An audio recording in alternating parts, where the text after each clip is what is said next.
الحمد لله نحمده ونستعينه ونستغفره ونؤمن به ونتوكل عليه ونعوذ بالله من شرور أنفسنا ومن سيئات أعمالنا من يهده الله فلا مضل له ومن يضلله فلا هادي له ونشهد أن لا إله إلا الله وحده لا شريك له ونشهد أن سيدنا ونبينا وحبيبنا ومولانا محمد صلى الله تعالى عليه وسلم أما بعد فقد قال الله تعالى في كلامه المجيد وفرقانه الحميد জবান খুলে সকলে আমার সাথে পড়েন আউযু বিল্লাহি মিনাশ শাইতানির রাজীম বিসমিল্লাহির রাহমানির রাহিম وما كان لمؤمن ولا مؤمنة إذا قضى الله ورسوله أمرا أن يكون لهم الخيرة من أمرهم ومن يعص الله ورسوله فقد ضل ضلالا مبينا وقال النبي صلى الله عليه وسلم عن ابن مسعود رضي الله تعالى عنه قال قال النبي صلى الله عليه وسلم أي العمل أحب إلى الله قال الصلاة على وقتها قلت ثم أي قال بر الوالدين أو كما قال عليه الصلاة والسلام وقال النبي صلى الله عليه وسلم السخي قريب من الله وقريب من الجنة وبعيد من النار أو كما قال عليه الصلاة والسلام وقال النبي صلى الله عليه وسلم أفضل الذكر لا إله إلا الله لا إله إلا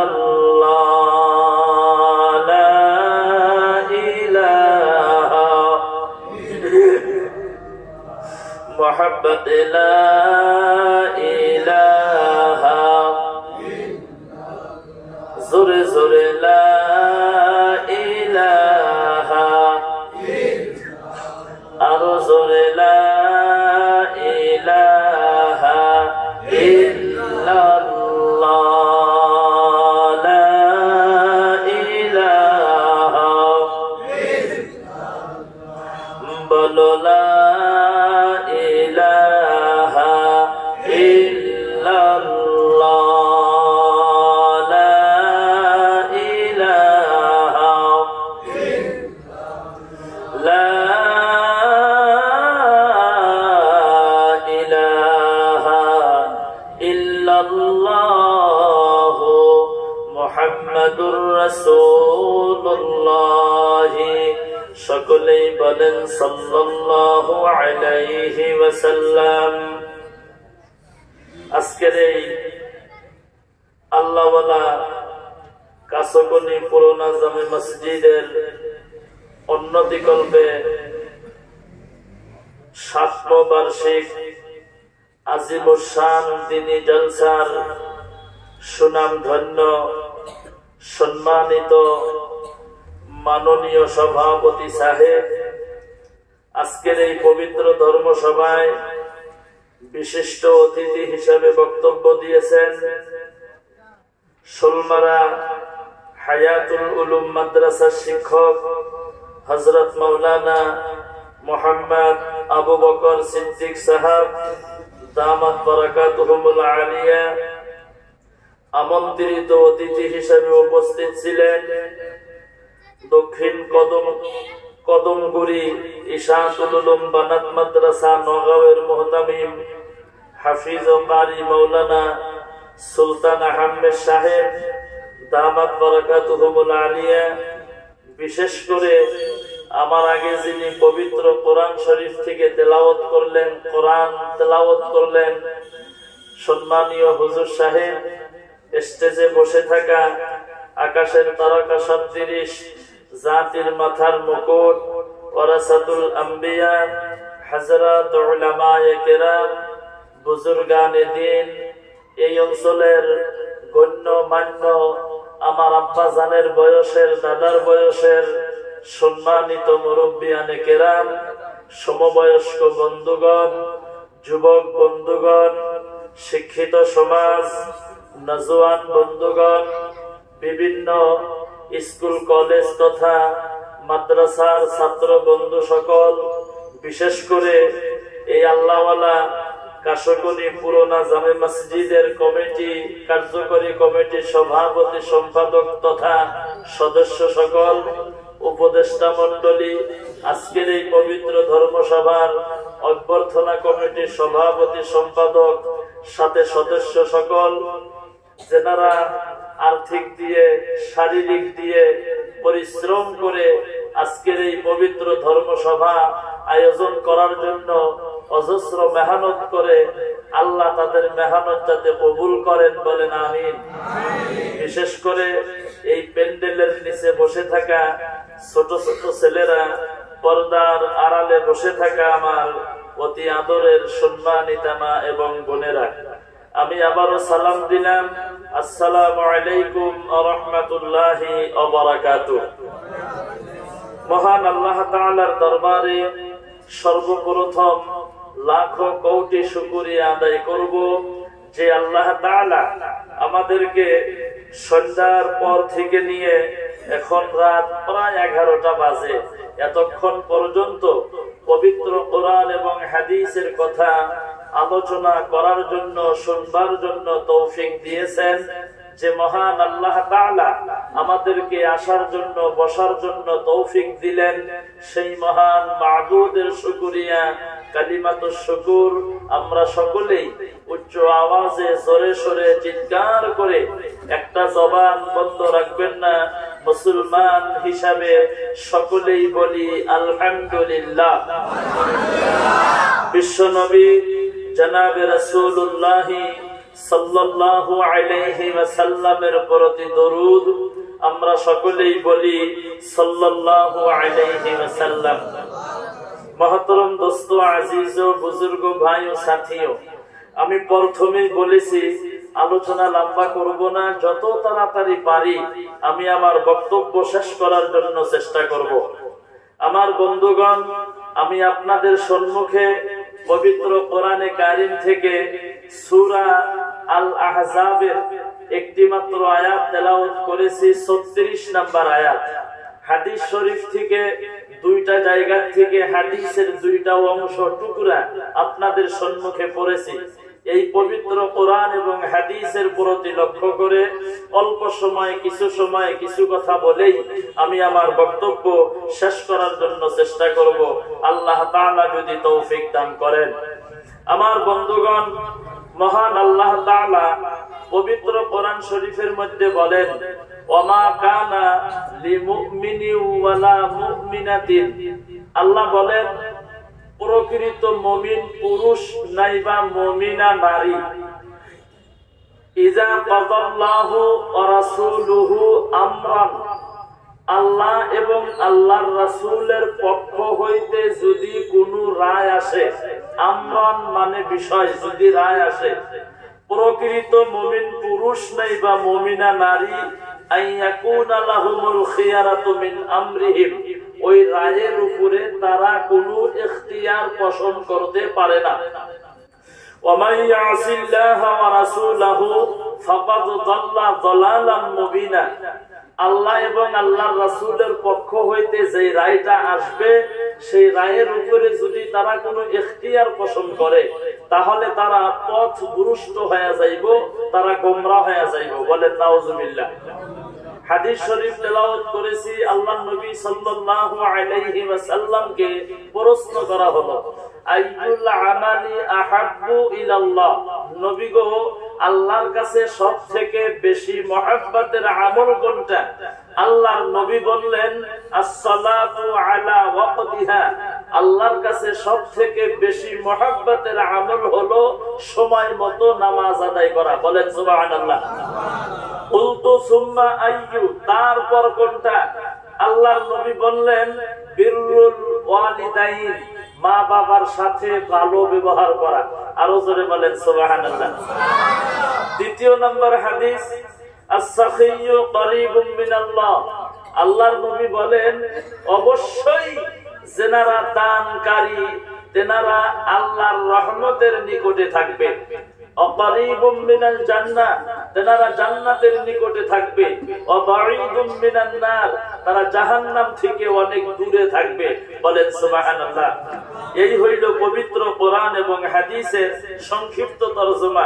আসেন এবার একটু সময় আলোচনা করি।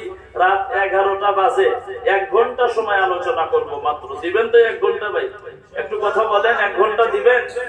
জোরে বলেন, দিবেন 1 ঘন্টা? অনেক দূর থেকে এসেছি, কিছু যদি না বলেই চলে যাই আমারও ভালো লাগবে না, আর আমি যদি চলে যাই আপনাদেরও ভালো লাগবে না। গতিকে উভয় পক্ষ মিলে আলোচনার মাধ্যমে, মাশওয়ারার মাধ্যমে 1 ঘন্টা সময় বক্তব্য দিব। তারপর ইনশাআল্লাহ মসজিদের জন্য যদি আপনারা কিছু দেন সেটা পরে হবো ইনশাআল্লাহ। যেহেতু উদ্দেশ্য আমাদের সামনে একটা আছে না গো, মসজিদের উন্নতি কল্পে ধর্মসভা, এটা হইল আমাদের উদ্দেশ্য।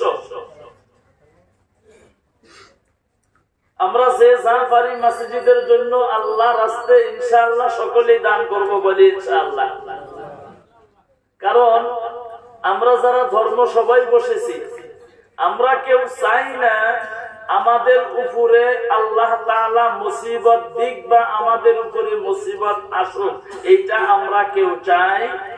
কথা বলেন, চাই? 2, আমরা আর্থিকভাবে দরিদ্র হয়ে যাই, গরিব হয়ে যাই, এইটাও আমরা কেউ চাই না? সকলেই চাই আমরা মুসিবত থেকে দূরে থাকি, আর্থিকভাবে আমরা স্বাবলম্বী হই, আমরা যাতে মালদার হইতে পারি, ধনী হইতে পারি। আল্লাহর নবী বলতেছেন, তোমরা যদি মুসিবত থেকে দূরে থাকতে চাও, আর্থিকভাবে যদি তুমি স্বাবলম্বী হইতে চাও, মালদার যদি হইতে চাও, তাহলে তোমাদের জন্য একটা রাস্তা আছে। সেই রাস্তাটা হইল তোমরা বেশি বেশি করে আল্লাহর রাস্তায় দান করো। জোরে কন্যা সুবহানাল্লাহ। আমার বন্ধুগণ, আমার ভাইরা, قال النبي صلى الله عليه وسلم قال عز وجل أنفق يا ابن آدم أنفقوا عليك হাদিস কুদসি আল্লাহর রাসূল বলেন, হে বনি আদম, তোমরা বেশি বেশি করে আল্লাহর রাস্তায় খরচ করো, আমি আল্লাহ তোমাদের খরচের ব্যবস্থা করিয়া দিব।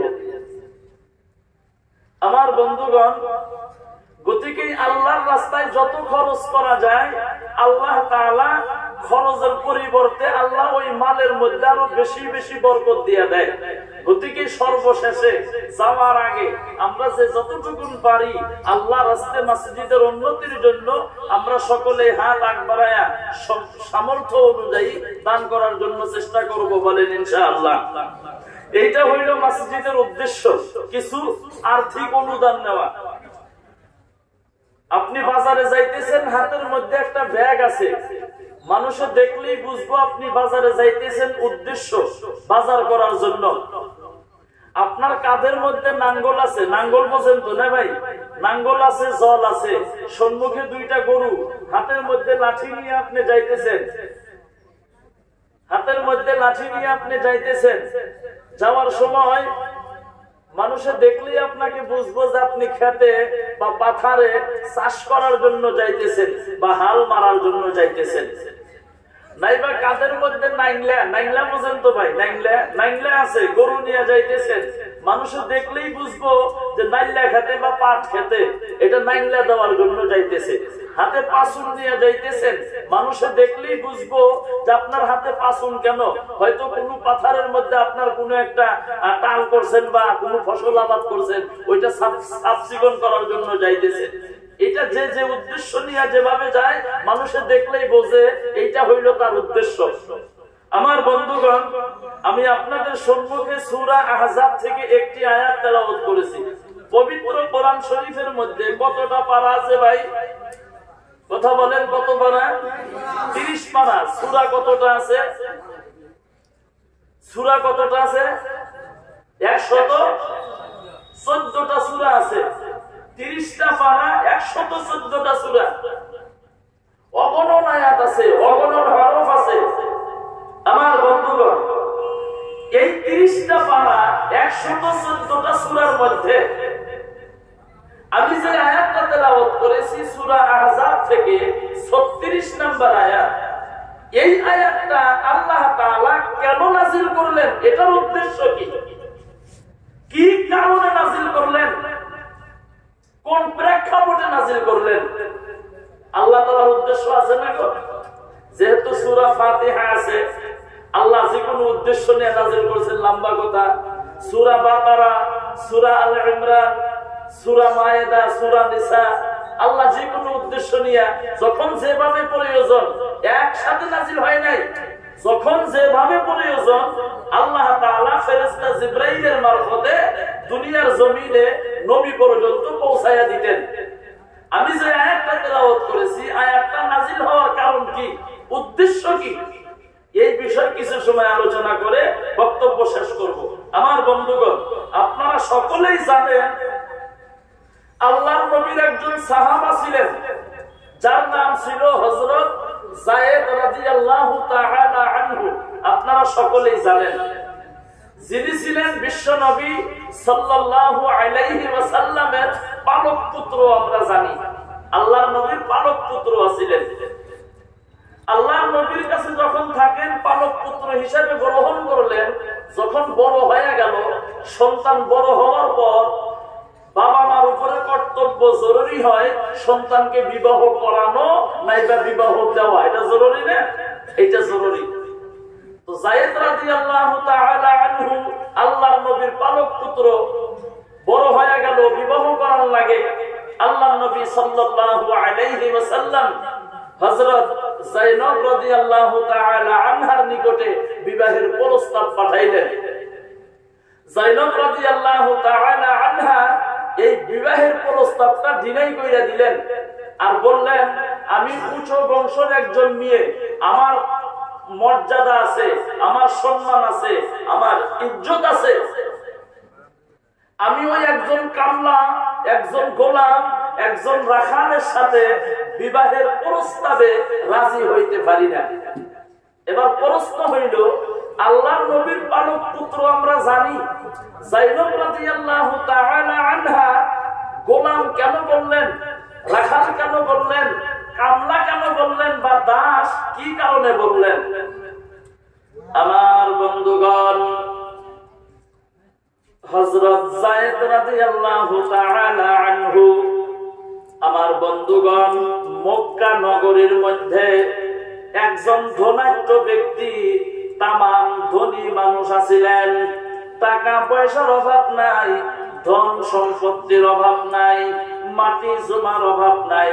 আমার বন্ধুগণ, সমস্ত কিছু আছে।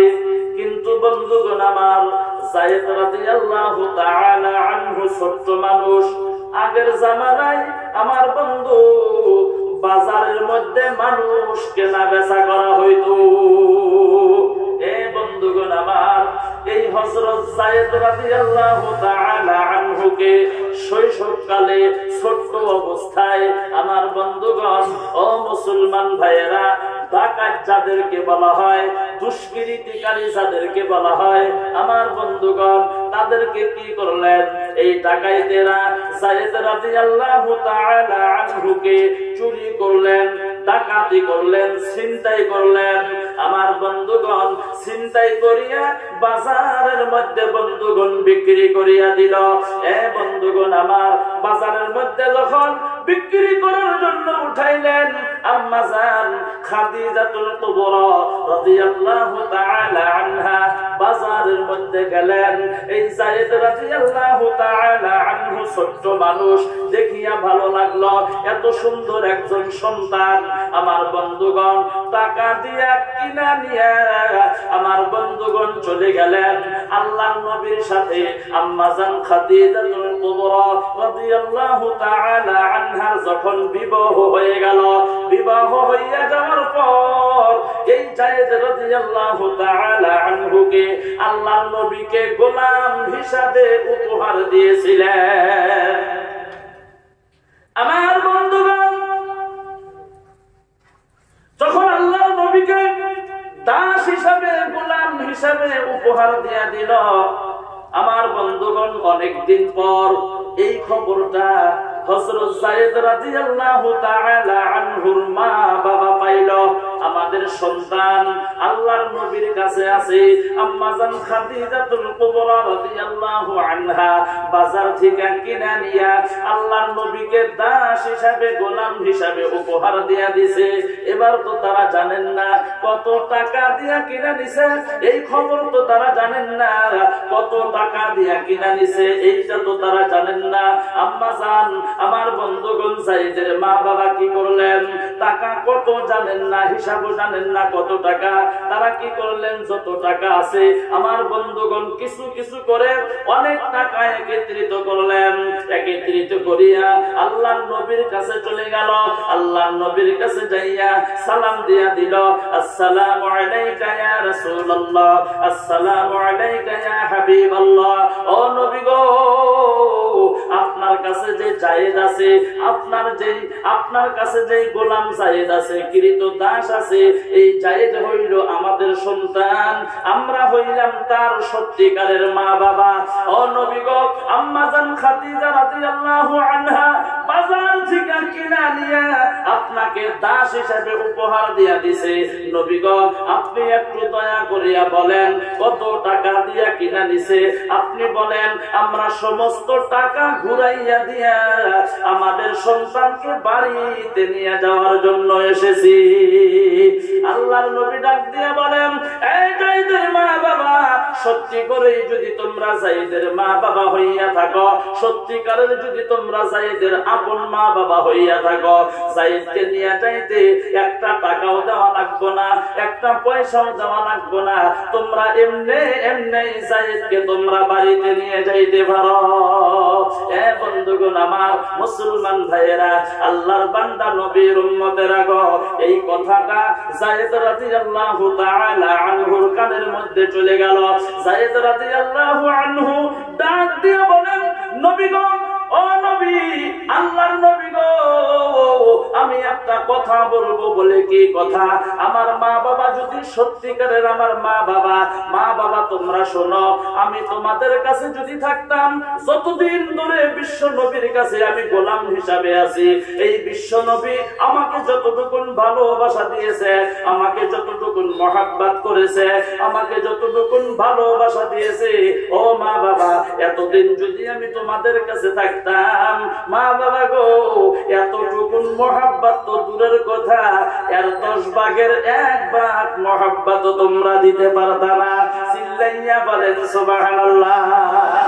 আমার বন্ধুগণ, এখানে একটা কথা হইল, একজন কামলা, একজন গোলাম বা রাখাল বলেন, যাই বলেন আপনি, আমার বন্ধুগণ তার মনিব বা তার মালিকের প্রশংসা করতেছে। আজ এই বাড়িতে থাকে, তার কথা বলেন, আমাকে এত মহাব্বত করে, এত ভালোবাসে। ও মা, তোমরা যে আমার জন্মদাতা মা বাবা, তোমরাও এতটুকু মহাব্বত কোনোদিন করতে পারতা না। আমাদের বাড়িতে যদি ধান কাটার জন্য হাজিরা নেই, বিকাল বেলায় কামলা আরেকজনের কাছে গিয়ে গল্প করে, ওটা মানুষ হইল না? টেহা দিতে গেলে 1 ঘন্টা পরে দেওয়ার কথা, আজকে 3 দিন হয়ে যায়, পয়সা দেয় না। আছে না গেবা মানুষ?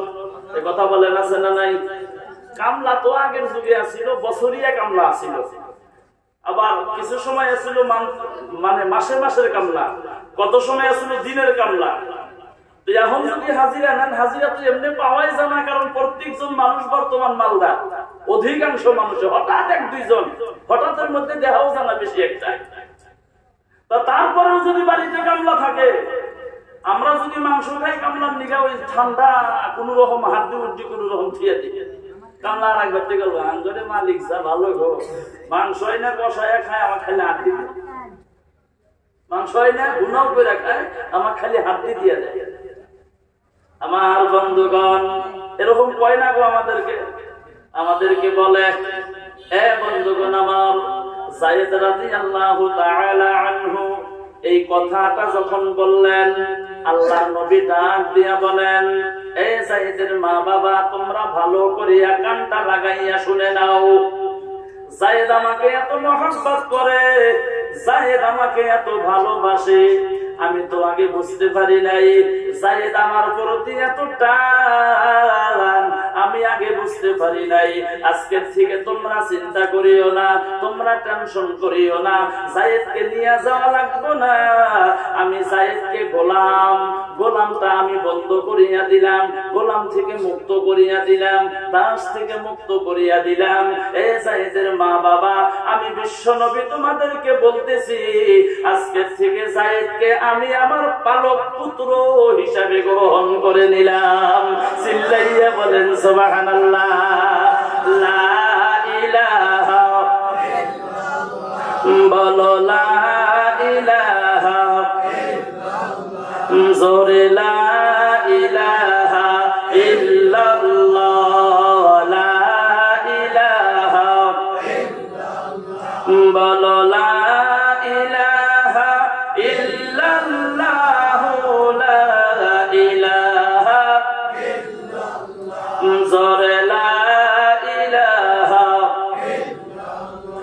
যার দিলে আছে আমার আল্লাহর ভয়, যার দিলে আছে রে আল্লাহর ভয়, যার দিলে আছে আল্লাহর ভয়, আল্লাহ আল্লাহ সব সময়, যার দিলে আছে রে আল্লাহর ভয়, যার দিলে আছে আল্লাহর ভয়, আল্লাহ আল্লাহ সব সময়। তাহার নিদিরা ভালো লাগে না, এই দুনিয়া ভালো লাগে না, ভালো লাগে শুধু আল্লাহ, বলো লা ইলাহা ইল্লাল্লাহ, জোরে লা ইলাহা ইল্লাল্লাহ, বলো লা ইলাহা ইল্লাল্লাহ, লা ইলাহা ইল্লাল্লাহ, লা ইলাহা ইল্লাল্লাহ, মুহাম্মাদুর রাসূলুল্লাহ সাল্লাল্লাহু আলাইহি ওয়াসাল্লাম। আমার বন্ধুগণ, খারাপ পাইতেছেন আপনারা? খারাপ পাইলে কি বলবেন যে খারাপ পাই? এক ধর্ম সবাই যায় বলছি, ভাই আপনারা খারাপ পাইতেছেন নাকি গো? পিছনে একটা লোক দাঁত কির মিরাইয়া বলে, না খারাপ পাই না, বয়ান করেন। আমি মনে মনে ভাবলাম এটা তো ভালো খারাপ পাইতেছে দেখিব। পরে ভালো করিয়া খবর নিয়ে দেখলাম মানুষটা তার বাড়িতে তার স্ত্রীর সাথে রাগারাগি করিয়া ধর্ম সবাই এসেছে। মানে বাড়িতে তো পারি নাই, ধর্ম সবাই আসিয়া আমারই সাথে রাগ করে। এ বন্ধুগণ, আমার এবার রাগারাগি আছে কি গো? কথা বলেন, রাগারাগি আছে? তাহলে একবার চিল্লাইয়া বলেন সুবহানাল্লাহ। অনেকেই সুবহানাল্লাহ বলে নাই। আর একবার বলবেন, আর লক্ষ্য করবেন আপনার নিকটে যে বসেছে তিনি সুবহানাল্লাহ বলে না, বলে না। যদি না বলে গো, আপনি মনে করবেন তার বাড়িতেই গন্ডগোল আছে। একবার চিল্লাইয়া বলেন সুবহানাল্লাহ। আল্লাহ কবুল করেন, জোরে বলেন আমিন। বলেন আমিন। বন্ধুগণ আমার, মুসলমান ভাইয়েরা, আল্লাহর বান্দা নবীর উম্মতেরা গো, যখন সুবহানাল্লাহ বলা লাগে আমরা জোরে জোরে বলবো। যখন ইনশাআল্লাহ বলা লাগে আমরা জোরে জোরে বলবো। যখন আল্লাহু আকবার বলা লাগে আমরা জোরে জোরে বলবো। বলেন ইনশাআল্লাহ। ইনশাআল্লাহ আওয়াজ আছে আমার বন্ধুগণ। ইনশাআল্লাহরও কিন্তু বরকত আছে না হুজুর? ইনশাআল্লাহর বরকত আছে। আশরাফ আলী থানভী রাহমাতুল্লাহ আলাইহি, আমি যাওয়া বছর কথাটা বলছিলাম কি বলি নাই মনে নাই, কিন্তু তারপরে এসে গেল কথাটা বলে যাই। আমার বন্ধুগণ, যাকে হাকিমুল উম্মত বলা হয়, হাকিমুল উম্মত আশরাফ আলী থানভী রাহমাতুল্লাহ আলাইহি একটা কিতাবের মধ্যে লিখছেন। কিতাবটার নাম হইল বন্ধুগণ মুসলমানের হাসি। আমার বন্ধুগণ, ওই কিতাবটার মধ্যে লিখছেন একজন গরুর ব্যাপারী গরু কেনার জন্য বন্ধুগণ ধরে নেন 5 মাইল বাজারে রওনা হয়ে গেল। আমার বন্ধুগণ, হঠাৎ করে এই কাছকলের একজন মানুষের সাথে সাক্ষাৎ হয়ে গেল। ডাক দিয়ে বলে, আসসালামু আলাইকুম ওয়া রাহমাতুল্লাহ। সালাম দিয়া মুসাফাহা করলেন। মুসাফা করিয়া বলে, ব্যাপারী ভাই কই যান? বলে গরু কেনার জন্য যাই। গরু কেনার জন্য যান? ইনশাআল্লাহ তো বললেন না। আমার টাকা দিয়ে আমি গরু কিনবো, ইনশাআল্লাহ কেন বলবো? যে জিগাইছে সে বাসুরি, কারে কি জিগাইলাম? জিগানের চাইতে না জিগানি ভালো আছিল। যাও গরু কেনার জন্য, মনে মনে বলে যাও গরু কেনার জন্য। বুঝলি খেলা 5 মাইল বাজারে রওনা হয়ে গেল। এ বন্ধুগণ আমার, একটু কথা বলেন, গরুর বাজারে পকেট মার বেশি থাকে না কম থাকে গো? আরো জোরে বলেন, বেশি না কম? আমার বন্ধুগণ, এক পকেট মার নতুন বেলেট কিনা নিয়ে পাঞ্জাবির পকেট কাইটা ব্যাপারীর সমস্ত টাকা নিয়ে গেছে। গরুর ব্যাপারী বন্ধুগণ জানেন না, গরু একটা পছন্দ হইয়া গেল। গরু পছন্দ হওয়ার পর গরুর দাম দর মিটানো হইয়া গেল। এবার টাকা দেওয়া লাগে। গরুর মালিককে ডাক দিয়ে বলেন, ব্যাপারী ভাই টাকা দেন। টাকা দেওয়ার জন্য পকেটে হাতটা ঢুকাইয়া দিছে। হাতটা যায় আর যায়, যায় আর যায়, হাত আর থামেন না। ব্যাপারী মনে মনে কয়, আমার পকেট এত লম্বা হইল কেন? বুঝলাম না, আমার পকেট তো এত লম্বা না। আমার বন্ধুগণ ভালো করিয়া লক্ষ্য করিয়া দেখে, পকেট মার বেলেট কিনা নিয়া পকেট কাইটা টাকা নিয়ে গেছে। ব্যাপারী জানেন না। আমার বন্ধুগণ, ব্যাপারী সুন্দর ছিল, বগা ছিল, ফর্সা ছিল, কালো হইয়া গেল। গরুর মালিকে ডাক দিয়া বলে, ব্যাপারী ভাই আপনি কালো হইলেন কেন? আপনি তো ফর্সা মানুষ, কালো কেন হইলেন? গরুর ব্যাপারী ডাক দিয়া বলে, টাকা হারাইছে ইনশাআল্লাহ। তখন কই ইনশাআল্লাহ। এই কথা বলিয়া বাড়ির দিকে রওনা। কাশুকুনের লোকদের সাথে সাক্ষাৎ হয়ে গেল। সালাম দিয়ে মুসাফা করিয়া বলে, ভাই গরু কই? ভাই কিনি না ইনশাআল্লাহ। তখন বলে না ইনশাআল্লাহ, এখন বলে ইনশাআল্লাহ। কারণ কি? জিগাইছে কেন কেনেন নাই?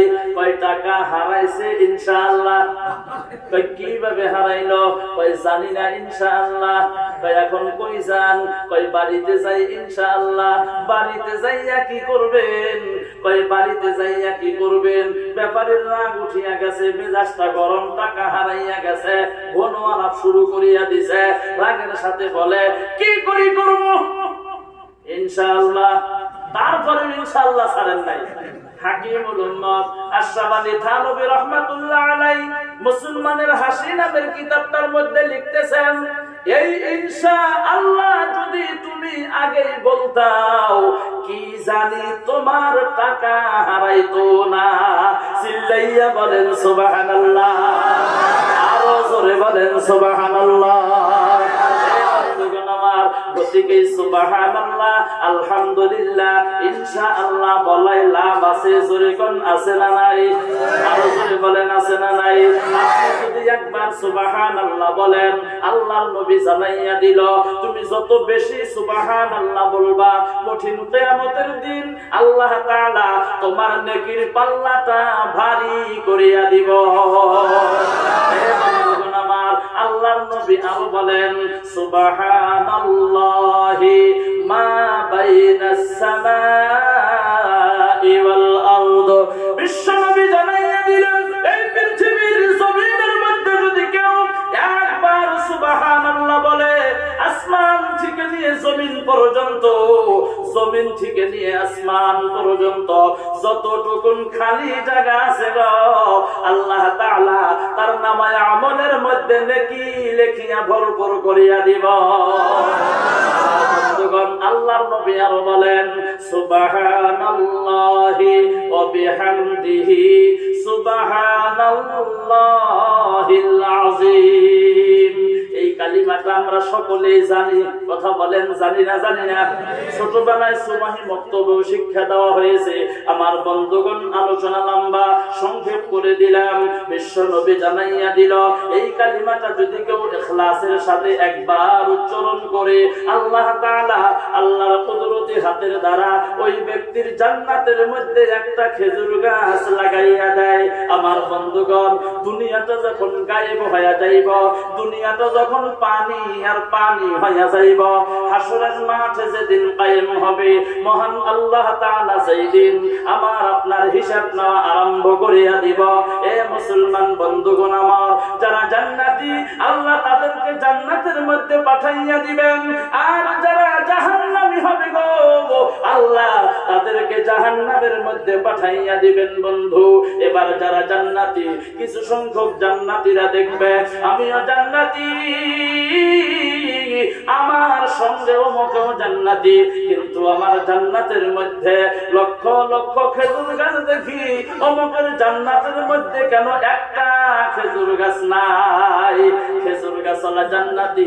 আমার বন্ধুগণ, আল্লাহ তাআলার সঙ্গে কথা বলবেন, ডাক দিয়ে বলবেন মাবুদ, ও মাবুদ গো, আমিও জান্নাতি, আমার সঙ্গে অমুকও জান্নাতি, কিন্তু আমার জান্নাতের মধ্যে লক্ষ লক্ষ খেজুর গাছ দেখি গো, অমুকের জান্নাতের মধ্যে কেন একটা খেজুর গাছ নাই? খেজুর গাছওয়ালা জান্নাতের সাথে আল্লাহ তাআলা জবাব দিয়া বলবেন, রে বান্দা, দুনিয়ার জমিনের মধ্যে আমার রাসূল বলেছিল, দুনিয়ার মধ্যে আমার হাবিব বলেছিল, আমার পবিত্রতা যদি কেউ একবার উচ্চারণ করে, আলোচনা করে, গবেষণা করে, বিশ্লেষণ করে, আমি আল্লাহ আমার কুদরতি হাতের দ্বারা ওই ব্যক্তির জান্নাতের মধ্যে একটা খেজুর গাছ লাগাইয়া দেই। রে বান্দা, দুনিয়ার জমিনের মধ্যে তুমি আমার কথা বেশি বেশি করে স্মরণ করেছিলা, আমার পবিত্রতা বেশি বেশি করে আলোচনা করেছিলা, সেই জন্য আমি আল্লাহ তোমার জান্নাতের মধ্যে লক্ষ লক্ষ খেজুর গাছ লাগিয়ে দিয়েছি। চিল্লাইয়া বলেন সুবহানাল্লাহ, আরো জোরে বলেন সুবহানাল্লাহ। আমার বন্ধুগণ, গতিকে সুবহানাল্লাহ, আলহামদুলিল্লাহ, ইনশাআল্লাহ, আল্লাহু আকবার বলাই লাভ আছে। কথা বলেন আছে না নাই গো? আমরা সকলেই বলবো, জোরে বলি ইনশাআল্লাহ, আরো জোরে বলেন ইনশাআল্লাহ। আমার বন্ধুগণ, যাই হোক, আমি বলতেছিলাম আল্লাহর নবী জানাইয়া দিলেন তোমরা যদি সত্যি করে যায়েদের আপন মা বাবা হইয়া থাকো গো, আমাকে একটা টাকাও দেওয়া লাগবে না, আমাকে একটা পয়সাও দেওয়া লাগবে না। যাও যাও, তোমাদের সন্তানকে তোমরা এমনি এমনি লইয়া যাও। আমার বন্ধুগণ যায়েদ ডাক দিয়া বলেন, নবী গো, আমার মা বাবার সাথে কথা আছে বলে বলো। ও মা, আমি গোলাম কামলা থেকে যতটুকুন ভালোবাসা মহাব্বত পাইলাম, তোমাদের কাছে থাকলেও আমি তার 10 ভাগের 1 ভাগ কি জানি মহাব্বত পাইতাম না। আল্লাহর নবী ঘোষণা দিয়া দিল, এ যায়েদের মা বাবা, যায়েদ আমার প্রতি এত টান, এত ভালোবাসা মহাব্বত, যাও আমি যায়েদকে গোলাম থেকে মুক্ত করে দিলাম। আজকের থেকে যায়েদকে আমি আমার পালক পুত্র হিসাবে গ্রহণ করে নিলাম। জোরে বলো সুবহানাল্লাহ। বন্ধুগণ, এবার যায়েদ বড় হইয়া গেল, বিবাহ করার লাগে। আল্লাহর নবী আমার বন্ধুগণ যায়েনব রাদিয়াল্লাহু আনহার নিকটে বিবাহের প্রস্তাব বন্ধুগণ পাঠাইয়া দিল। ওই যে যায়েনব বলছিলেন, আমি গোলামের সাথে, কৃতদাসের সাথে, কামলার সাথে, রাখালের সাথে বিবাহের প্রস্তাবে রাজি না, কারণ আমি উঁচু বংশের মেয়ে, আমার একটা মর্যাদা আছে, সম্মান ইজ্জত আছে। কেন বললেন গোলাম? কিসের জন্য বলছিলেন? আল্লাহর নবীর পালক পুত্র হিসাবে গ্রহণ করার আগে আল্লাহর নবীর যায়েদ গোলাম হিসাবে ছিল, কিন্তু যখন পালক পুত্র হইয়া গেল, এই কথা তো যায়েনব রাদিয়াল্লাহু আনহা তখন পর্যন্ত জানেন না। আল্লাহর নবী যে বিবাহের প্রস্তাব পাঠাইয়া দিল, আমার বন্ধুগণ যায়েনব রাদিয়াল্লাহু আনহা যখন না করিয়া দিল, আল্লাহ তাআলা সহ্য করতে পারলেন না। আমার বন্ধুগণ মুসলমান ভাইয়েরা, আল্লাহর বান্দা নবীর উম্মতেরা গো, আল্লাহ তাআলা লগে লগেই পবিত্র কোরআন শরীফের আয়াত জিবরাইলের মারফতে আল্লাহর নবী পর্যন্ত বন্ধুগণ ওহীর মাধ্যমে পৌঁছায়া দিল। জোরে কন্না সুবহানাল্লাহ। আল্লাহর নবী এবার তেলাওয়াত করে শুনাইয়া দিলেন, ওয়ামা কানা লিমুমিনিন ওয়ালা মুমিনাতিন ইযা কাদাল্লাহু ওয়া রাসূলুহু আমরান আন ইয়াকুনা লাহুমুল খিয়ারাতু মিন আমরিহিম ওয়া মান ইয়াসিল্লাহা ওয়া রাসূলুহু ফাকাদ দাল্লা দালালাম মুবিনা। জোরে জোরে বলেন আল্লাহু আকবার। মুসলমান ভাইয়েরা, আল্লাহর বান্দা নবীর উম্মতেরা গো, এই আয়াতটা যখন যায়েনবের সম্মুখে তেলাওয়াত করিয়া শুনাইয়া দেওয়া হলো, আমার আপনার সম্মুখে হে তরজমা বলা লাগে, ভাঙ্গা ভাঙ্গা বলা লাগে, একটা একটা করিয়া বন্ধুগণ বুঝাইয়া বুঝাইয়া বলা লাগে।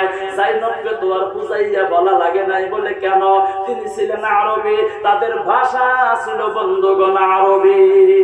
তেলাওয়াত করার লগে লগে বন্ধুগণ তিনি বুঝেছেন এই আয়াতের মধ্যে মহান আল্লাহ রাব্বুল আলামিন কি বলেছেন। বুঝেছেন না বুঝেন নাই? আমরা হে বুঝি না।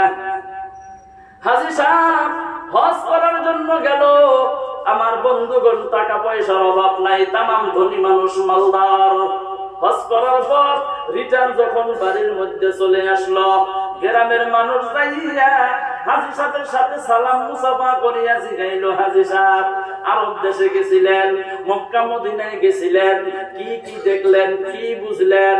হাজী সাহেব ডাক দিয়া বলেন, আমি কিচ্ছু বুঝি নাই, কিচ্ছু বুঝি নাই, কিচ্ছু দিশা পাই নাই, কিন্তু একটা জিনিস বুঝেছি গো, আযান আর সূরা ফাতিহা বাংলায় পড়ে। আযান আর সূরা ফাতিহা বাংলায় পড়ে, তার মানে আযান তো আমরা এখানে সবসময় হনে।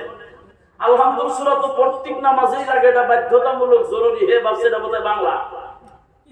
এরা ঘুরে এসে আযান আর সূরা ফাতিহা যে বাংলায় দেয় এটাই বুঝছি, বাকি কিছু বুঝি নাই।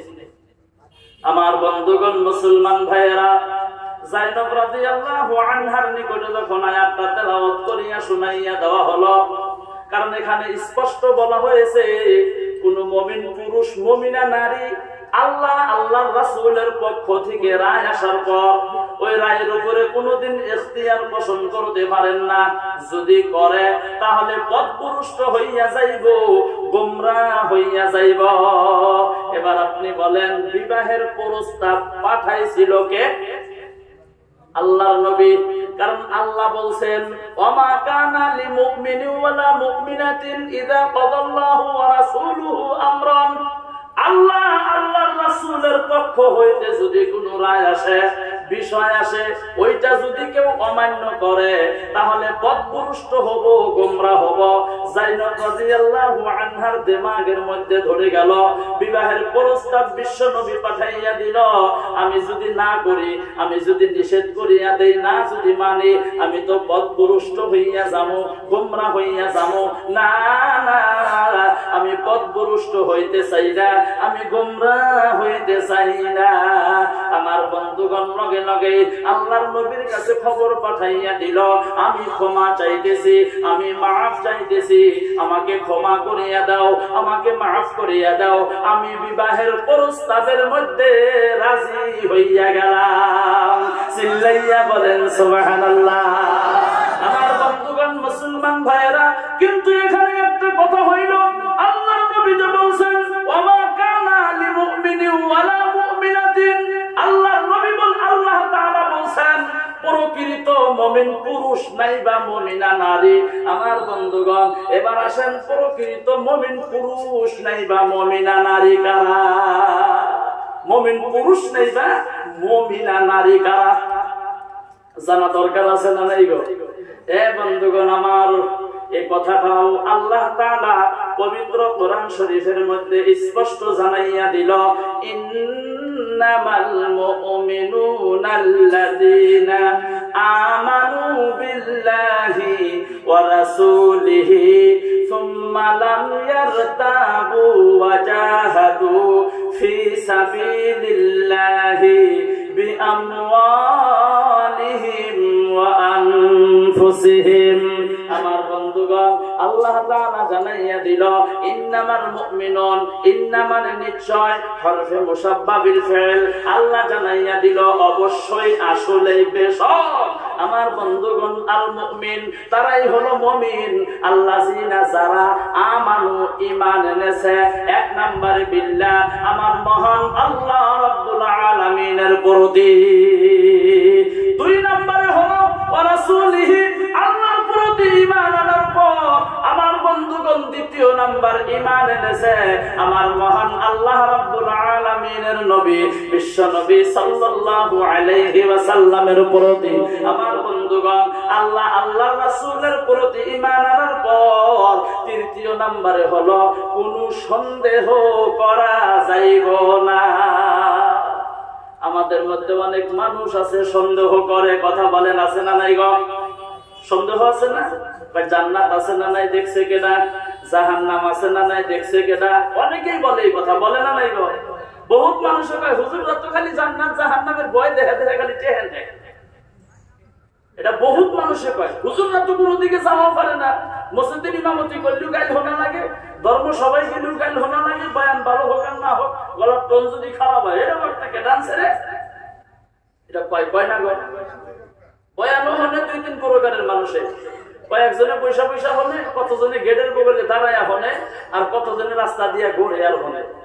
বক্তার বয়ান যদি ভালো লাগে তাহলে শুনবো, আর যদি ভালো না লাগে জামগা। আর যদি বয়ান গলার সুর যদি ভালো না হয় তাহলে রাস্তা দিয়ে যাইব আর কব। এবার কাছুকাছি মসজিদে বক্তা আনছে কেডা রে, এটা বক্তা হইল না, কেডা আনছে? কত কথা আইলে যাইলে শুরু হয়ে যাবো। আমার বন্ধুগণ, ও যে কয় যে কেডা আনছে এটা, তার মানে ওর কাছে কোরআন হাদিস ভালো লাগে না, ওর কাছে খালি গলার টোনটাই মজা লাগে, কোরআন হাদিস ভালো লাগে না। আমার বন্ধুগণ, মুসলমান ভাইয়েরা, আল্লাহর বান্দা, নবীর উম্মতের আগো, আমরা তো যে দিকে যাই সেই দিকেই তো 120 জর্দা পান খাইলি কয় মানুষের চেহারা দিয়ে খায় না, বাজে না তো। মোটরসাইকেল জোরে ছাড়লি কেন কয় যে পাঞ্জাবির কাপড় পিছনে ফরফর না করলি কি আর জোরে ছাড়া বাদ দিব রে? এটা কয় মানুষে, কয় না গো? যাইবেন কোন দিকে? জোরে আইডা গেলি কয় দাওয়াত পাইছে, লাহে লাহে গেলে কয় হাই খাইছে গো, আড়া না এটা মানুষের ঠাট্টা করে মস্কারি করে কয় কয় না জোরে বলেন, এবার জোরে বলেন, বলে না কেটা কেটা কয় হাত তোলেন তো দেখি। এটা মানুষের ঠাট্টা মস্কারি করে কয়। যেবার স্বামী স্ত্রীর হাতে অল্প কথাই ঝগড়া হয়, ফসাদ হয়, সামান্য কথা নিয়ে ঝগড়া। স্বামী স্ত্রী দুইজনই চাকরি করে, তো দুইজনই স্কুল পরে বিকালে বাড়িতে আসে। বাড়িতে আসার পরে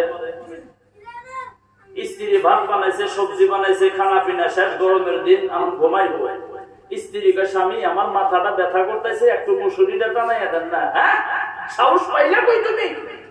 আমি স্কুল পড়াই, পোলাপানের সাথে চিল্লি করি সারাদিন। হ্যাঁ, পোলাপানের সাথে চলাফেরা করি, কথা বলা লাগে, আমায় যে তুমি হুকুম করো মুসুরিটা টানাইয়া দেন, এ সাহস তুমি পাইলা কই? স্ত্রী কয় আমি কি স্কুলে যাই ঘোড়ার ঘাস কাটি? আমিও তো চাকরি করি। এক কথায় দুই কথায় দুজনের সাথে তামাম ঝগড়া।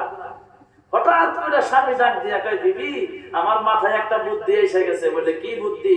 বলে দুইজনই লম্বা হইয়া ঘুমায়, যে আগে কথা বলবো সেটি মুসুরি। কথা কই না কে? সেটি মুসুরি জানাইব। কয় ভালো বুদ্ধি, এত বুদ্ধি নিয়ে থাকেন কিভাবে? দুইজনই লম্বা হইয়া ঘুমাইছে, কথা বলে না। কথা বললেই কি করা লাগবো? কথা কয় না, কি করা লাগবো? মুসুরি টানানো লাগবো।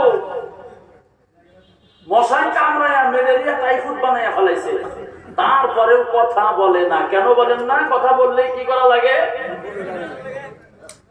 একদিন, 2 দিন, 3 দিন, 4 দিন, 5 দিন যদি আপনার ঘুম না হয়, 4-5 দিনের দিন যদি একটা মশা কানের বগলে এসে, ঘুমের ঘরে গেছেন, মশা কানের বগলে এসে চাচা ওঠে, আপনার জীবনে ঘুম হবো?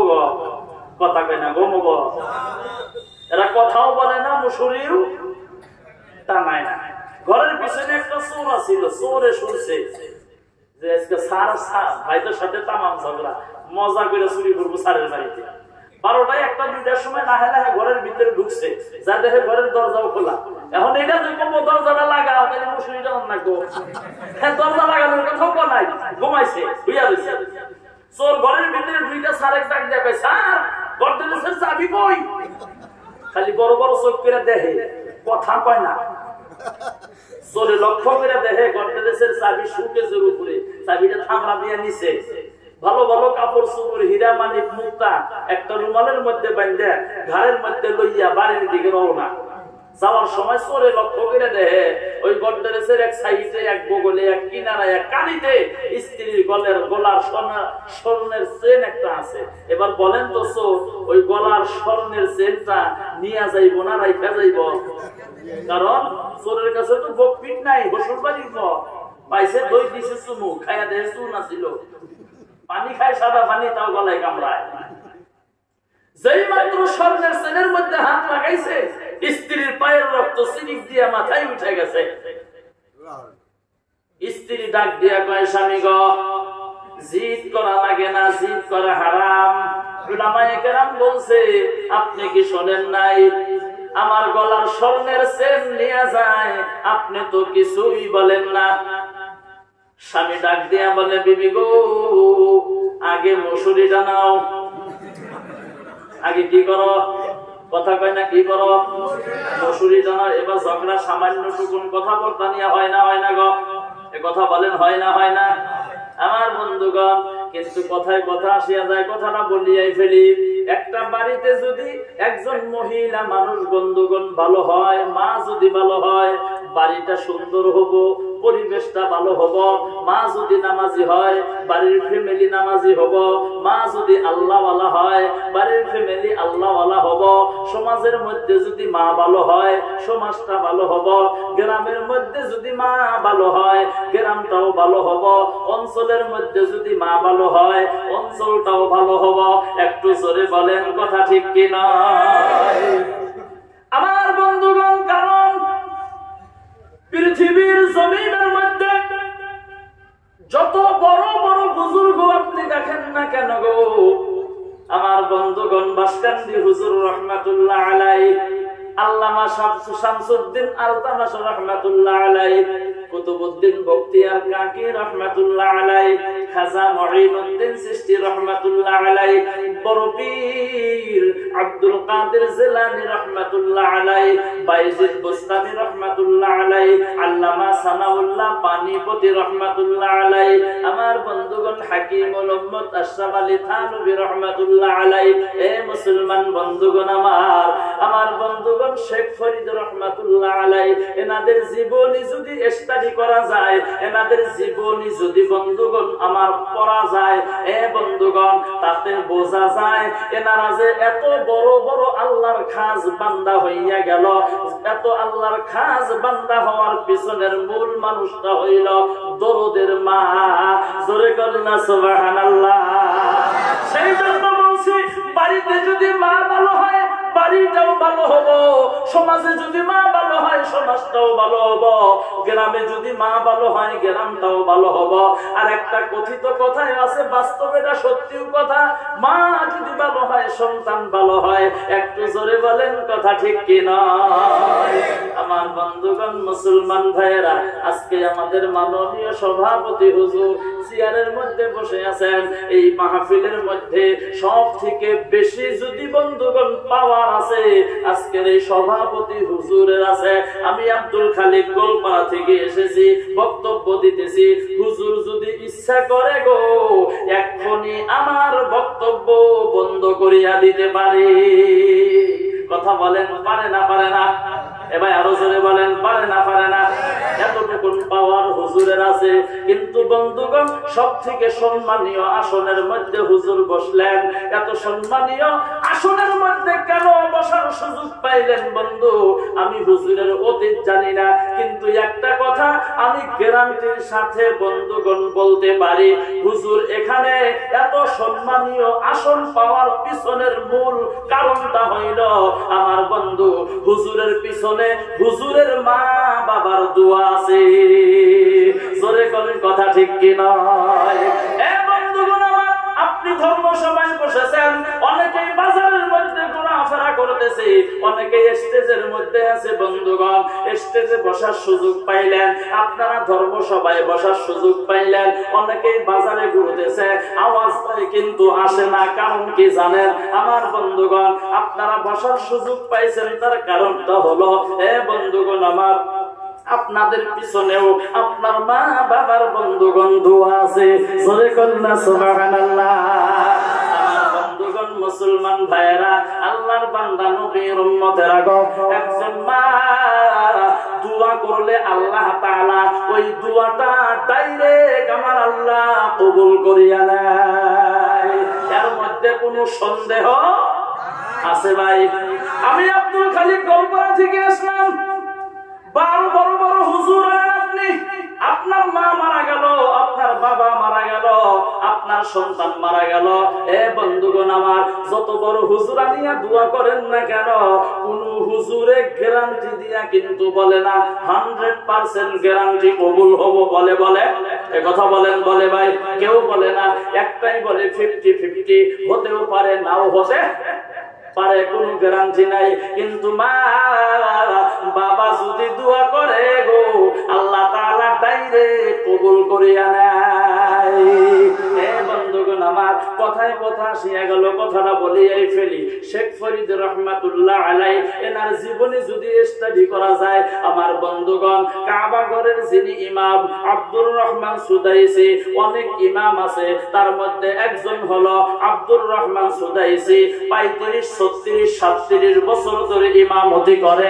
ওনার জীবনী যদি বন্ধুগণ স্টাডি করা যায়, বাইজিদ বুস্তামি রাহমাতুল্লাহ আলাইহির জীবনী যদি স্টাডি করা যায়, আল্লামা শামসুদ্দিন আলতামাশ রাহমাতুল্লাহ আলাইহির জীবনী যদি স্টাডি করা যায়, বাসকান্দি হুজুর রাহমাতুল্লাহ আলাইহির জীবনী যদি স্টাডি করা যায় রে বন্ধু, একটা কথাই বোঝা যায় এনাদের পিছনের এত বড় হওয়ার কারণ মূল মানুষটাই হইল দরদের মা বাবা।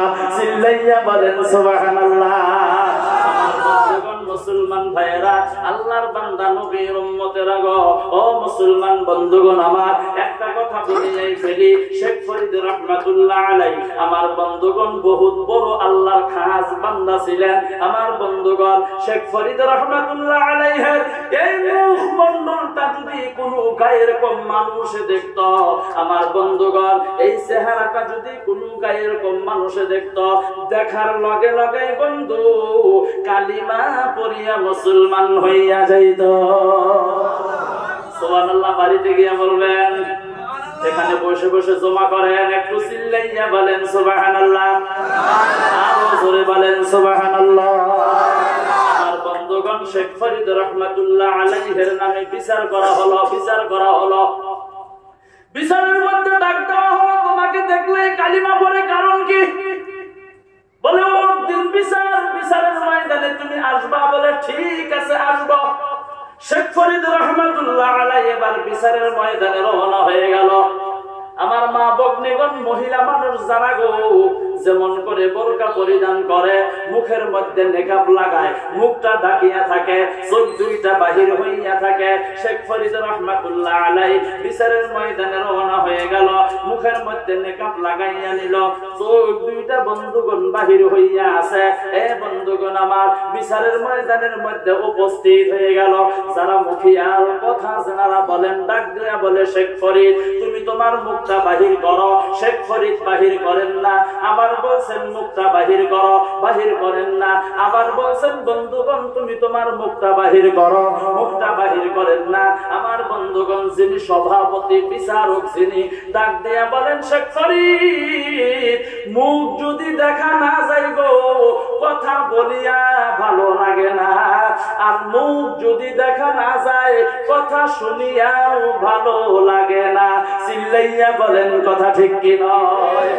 বন্ধুগণ আমার শেখ ফরিদ রহমাতুল্লাহ আলাইহি এই কথা শোনার লগে লগে মুখের নেকাবটা উঠাইয়া দিল, মুখমণ্ডল বাহির হইয়া গেল। 1 মিনিট লাগে নাই। 1 মিনিট কেন, একটা সেকেন্ড লাগে নাই। একটা সেকেন্ড কেন, একটা সেকেন্ডকে যদি 100 ভাগে ভাগ করা হয় 1 মাইক্রো সেকেন্ড বলা হয়। 1 মাইক্রো সেকেন্ডকে যদি 100 ভাগে ভাগ করা হয় আমার বন্ধুগণ 1 ন্যানো সেকেন্ড বলা হয়। আমার বন্ধুগণ মুখটা বাহির করার পর 1 ন্যানো সেকেন্ড পর্যন্ত লাগে নাই। আমার বন্ধুগণ তারা 40 থেকে 42 জন লোক উপস্থিত ছিল, শিক্ষিত মানুষ। আমার বন্ধুগণ চেহারা দেখার লগে লগেই কালিমা গ্রহণ করে আমি আছি। বন্ধুগণ আমার শেখ ফরিদ রহমাতুল্লাহ আলাইহি বাড়ির মধ্যে চলে গেল। মা ডাক দিয়া বলেন বাবা এত খুশি কেন? সন্তান ডাক দিয়া বলে মা আমি এত খুশি তার কারণটা হলো আমার হাতের মধ্যে অনেক শিক্ষিত মানুষ কালিমা গ্রহণ করেছে, সেই জন্য আমি খুশি। মা ডাক দিয়া বলে বাবা অহংকার করিও না, অহংকারে অধঃপতন হয়, তাকাব্বুরি করিও না। সন্তান বলে মা কেন? বলে তুমি এত বড় হয়েছো, তোমার জন্য হইতে পারো নাই, এত বড় হয়েছো, আমি মায়ের জন্য এত বড় হয়ে গেলাম। সন্তান ডাক দিয়া বলেন মা বলো কি? ঠান্ডার দিনে রাত্রিবেলায় উঠিয়া ঠান্ডা পানি দিয়া ওযু করিয়া আল্লাহ আল্লাহ জিকির করি আমি, তাহাজ্জুদ পড়ি আমি গো। ও মা মা ইশরাক করি আমি, আওয়াবিন নামাজ পড়ি আমি, ও মা সালাতুত তাসবিহ পড়ি আমি, সালাতুল হাজাত পড়ি আমি। মা তোমার জন্য হলাম কেমন করে বুঝলাম না। মা ডাক দিয়া বলে বাবা ভালো করিয়া শোনো, তুমি যখন আমার পেটের মধ্যে ছিলে আল্লাহর কসম করে বলি একটা দিন আমি তাহাজ্জুদ নামাজ পড়া বাদ দেই নাই। জোরে বলেন না সুবহানাল্লাহ। একদিন তাহাজ্জুদ নামাজ পড়া বাদ দেই নাই, একটা দিন বাদ দেন নাই। বর্তমান সমাজে আমার মা ভগ্নীগণ তাহাজ্জুদ ডেইলি পড়ে গো। কথা বলেন না কেন? আপনি করে হিনে বোধহয় পড়ে, আঙ্গুরে কল ভাড়া দিয়া পড়ে না, ইহিনে পড়ে না। একই জাতের মুসলমান না আমরা, হিন্দুর কম বেশি নাই, মুসলমান তো একই জাত। ইহিনে পড়বো আর ওখানে পড়বো না, আর ওখানে পড়বো ইহিনে পড়বো না। আমার বন্ধুগণ মুসলমান ভাইয়েরা, আল্লাহর বান্দা নবীর উম্মতেরা গো, আমাদের মা ভগ্নীগণ গর্বে সন্তান লইয়া খালি মোবাইলের মধ্যে ব্যস্ত থাকে, সিরিয়ালের মধ্যে ব্যস্ত, সিনেমার মধ্যে ব্যস্ত। দুনিয়ার মধ্যে যে সন্তান দেখেন, ছেলে মেয়েদেরকে দেখেন আমার বন্ধু, যে দৃশ্যগুলো মোবাইলের মধ্যে দেখছে গো, বর্তমান দুনিয়ার মধ্যে সেম দৃশ্য ছেলে মেয়েরা করতেছে। কথা কথা ঠিক কিনা? 1 বছর 1.5 বছরের সন্তান একলাই ইউটিউবের মধ্যে যায়, একলাই সেটিং এর মধ্যে যায়, একলাই ফেসবুকের মধ্যে যায়। মা বাবা যারা তারা গল্প করে আঙ্গুরে ছাড়া যেটা বেরেন না কি হয়েছে, ওই একলাই সেটিং এ ঢোকে, এত বেরেন ভাই, এটা বেরেন না। আমি আপনি মনে করতেছি বেরেন, এটা কিন্তু বেরেন না। কারণ আব্দুল কাদের জিলানী রাহমাতুল্লাহ আলাইহি যদি তার মায়ের গর্ভে থেকে জন্ম নেওয়ার সময় আল্লাহর কুদরতের দ্বারায়, আল্লাহর ফজল ও করমের দ্বারায় মা 18 সেপারার কোরআনের হাফিজা ছিলেন, প্রত্যেক দিন তেলাওয়াত করেছেন, সন্তান জন্ম নিয়েছেন, 18 সেপারার কোরআন শরীফের হাফিজ হইয়া। জোরে কন্যা সুবহানাল্লাহ। এইটা হইল গর্ভে থাকা অবস্থা আমরা যেই কর্মগুলি করছি সেই কর্মর এফেক্ট করতেছে সন্তানের উপরে। আমরা তো মনে করি তামাম ব্রেন। আমার বন্ধুগণ মুসলমান ভাইয়েরা, মা ডাক দিয়া বলেন বাবা শুধু তাই না, আল্লাহর কসম করে বলি, তুমি যখন দুনিয়ার মধ্যে জন্ম নিলা, জন্মগ্রহণ করলা, আমি তোমাকে বুকের দুগ্ধ পান করাইছি। একটা দিন ওযু ছাড়া বিনা ওযুতে আমি তোমাকে বুকের দুগ্ধ পান করাই নাই। চিল্লাইয়া বলেন না সুবহানাল্লাহ। আমার বন্ধুগণ, তাহলে চিন্তা করেন, তারাও মা, আমাদের মাও কিন্তু মা। আমাদের গোলপাড়া বরপেটা ডিস্ট্রিক্টে একজন হুজুর ছিলেন, তার নাম হইল কারি আব্দুল আলী আকবর বাগদি, হয়তো আপনারা জানেন। আর একজন হুজুর আছে সিরাং ডিস্ট্রিক্টের, তার নাম হইল আব্দুর রশিদ, মাওলানা হাকিম আব্দুর রশিদ। দুইজনে এক জায়গায় ধর্মসভায় গেছে, রাত্রে থাকছেন, ফজরের পরে এক বাড়িতে চা নাস্তার দাওয়াত দিছে। হুজুর আঙ্গ বাড়িতে চা নাস্তার দাওয়াত আইছে, দাওয়াত দিছে গেছে। এখন আমি যদি আপনি কোনদিনে থাকি রাত্রে, সকালবেলা নিশ্চয় 2-4 জনে কইবেন হুজুর চার দাওয়াত চলেন, কইবেন না? নাই কইবেন। হুজুর 2 জন রওনা হইল। অত সকালে ছোট্ট একটা বাচ্চা 4-5 বছর বয়স রাস্তার মধ্যে ধুলা বালু দিয়ে খেলা করতেছেন। আলী আকবর বাগদি হুজুর সালাম দিছে, বাবা আসসালামু আলাইকুম। সন্তান মুখ দিয়া জবান দিয়া খুব খারাপ ভাষা কয়া উঠছে, খুব খারাপ ভাষা কওয়া যাব না মাইক দিয়া। মা বাড়ি থেকে শুনছেন, দৌড় ফেরে আইসা সন্তানকে ধইরা এগালে ওগালে থাপড়ায়।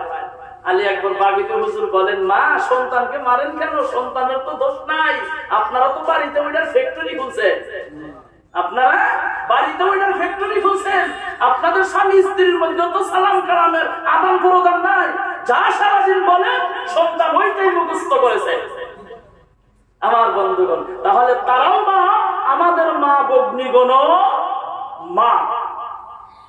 মুসলমান বন্ধুগণ, আমার বক্তব্য শেষের দিকে আনলাম, সময় সংকীর্ণ, আলোচনা করলে তো সারা রাত করা যাব, সময়ের প্রয়োজন হয়। আমার বন্ধুগণ, সভাপতি হুজুরের মাও কিন্তু একজন মা। আপনি বসে আছেন, আপনার মাও কিন্তু একজন মা। আমি বসে আছি, আমি আব্দুল খালিকের মাও কিন্তু বন্ধুগণ একজন মা। এখানে যারা বসে আছেন, হাজী সাহেব আছেন, বুজুর্গানে দিনগণ আছেন, আমার বন্ধুগণ তাদের মাও কিন্তু একজন মা। এখানে অনেক তালবী ইলম আছেন, মাদ্রাসার ছাত্র, তাদের মাও কিন্তু বন্ধুগণ একজন মা। জোরে বলেন কথা ঠিক কি নয়? আমার বন্ধুগণ, তাদের মা কেমন মা, আমাদের মা কেমন মা? আমরা কেন মায়ের গর্ভে থেকে আসার পর নামাজ পড়তে পারি না, রোজা রাখতে পারি না, হালাল ভাবে চলতে পারি না? আমার বন্ধুগণ, কি হয়েছে, কি হয়েছে? না না বন্ধুগণ, ওই যে মায়ের বগলে যান, মা যদি দিনদারি হইতো নিশ্চয় সন্তান আল্লাহওয়ালা হইতো। এ বন্ধুগণ আমার, মুসলমান ভাইয়েরা, আল্লাহর বান্দা, নবীর উম্মতেরা গো, আমি আব্দুল খালিক আপনাদের সম্মুখে বসে আছি। আমি যাওয়া বছরও বলেছিলাম, আমি কিন্তু বহুত বড় একজন বেমারি মানুষ। 2011 সালে ব্রেন অপারেশন হয়েছিলাম। আমার বন্ধুগণ, এই 2 মাস আগে আমার একটা করে ইনজেকশন 52,000 টাকা দাম প্রত্যেক মাসে নেওয়া লাগে। পাঞ্জাবে গিয়া দিয়েছি। আমার বন্ধুগণ, এই 2 মাস আগে আমার ইনজেকশন শেষ হইয়া গেছে। এ বন্ধুগণ আমার, আজকে আপনাদের এখানে আবার ধর্মসভায় রওনা হয়ে গেলাম। আমার বন্ধুগণ, এ মুসলমান ভাইয়েরা, আল্লাহর বান্দা নবীর উম্মতেরা গো, একটা কথা মনে রাখবেন, যে মায়ের দুয়ার বরকতে আপনি ধর্ম সভায় বসে আছেন, যে মায়ের দুয়ার বরকতে আপনি বড় হইয়া গেলেন, যে মা বাবার দুয়ার বরকতে আপনি মালদার হইয়া গেলেন, যে মা বাবার দুয়ার বরকতে আপনাকে আল্লাহ সম্মান দিয়া দিল, আপনাকে আল্লাহ ইজ্জত দিয়া দিল। এই সমাজের মধ্যে গো অনেক সন্তান আছে ওই দরদের মা বাবাকে অত্যাচার করে, আছে না নাই? কথা বলেন, আছে না নাই গো? আমার বন্ধুগণ, আপনি যদি দুনিয়ার মধ্যে ধ্বংস হইতে চান, আপনার মা বাবা যদি আপনার উপরে নারাজ থাকে, এইটাই যথেষ্ট, বেশি লাগবে না। আর আপনি যদি দুনিয়ার মধ্যে তামাম উৎফুল্লিত হইতে চান, সম্মানীয় ব্যক্তি হইতে চান, আপনার উপরে যদি আপনার মা বাবা খুশি থাকে, এইটাই বন্ধুগণ আপনার জন্য যথেষ্ট। এ বন্ধুগণ আমার, শরম লজ্জার কোনো কথা না, যা করেছি তাই বলতেছি। আজকে থেকে 11-12 বছর আগে আমি আব্দুল খালিক ইটা ভাটার মধ্যে কর্ম করতাম, সংসার চালাইতে পারি নাই। আমার বন্ধুগণ, মোটর সাইকেল লইয়া বাজারে বাজারে দোকান করতাম, বোরকার দোকান করেছি, ছোট ছোট কাপড়ের দোকান করেছি। আমার বন্ধুগণ, আজকে এত দূর থেকে আমার বন্ধু আজকে আপনাদের সম্মুখে একবার না দুইবার করে আপনাদের সম্মুখে বক্তব্য দিতেছি। এই ইজ্জত দেওয়ালা মালিক আল্লাহ একমাত্র, শুধুমাত্র আমার দরদের মা বাবার দুয়ার বরকতে, আপনাদের দুয়ার বরকতে, আল্লাহর রহমতে, হুজুরদের আশীর্বাদে। আমার বন্ধুগণ, আমি যখন গোলপাড়া মাদ্রাসায় পড়ি, এটা আমার না আপনার কথাও আপনি স্মরণ করেন, অতীতে একটু যান আপনি। আমি যখন গোলপাড়া টাউনের মধ্যে মাদ্রাসায় পড়ি, আমার বন্ধুগণ, আমার বাবা প্রত্যেক দিন হাজিরা করতো, মাটি কাটা হাজিরা করতো। একদিন যদি হাজিরা করতে না পারছে, আমার বন্ধুগণ, বাড়ির মধ্যে ফ্যামিলির মানুষগুলা বন্ধুগণ না খাইয়া থাকতো, একদিন যদি হাজিরা না করতো। এটা কিন্তু আমার না, আমি আমার দিয়ে বুঝাইতেছি, আপনার অতীতটা লক্ষ্য করেন, চোখটা বন্ধ করেন।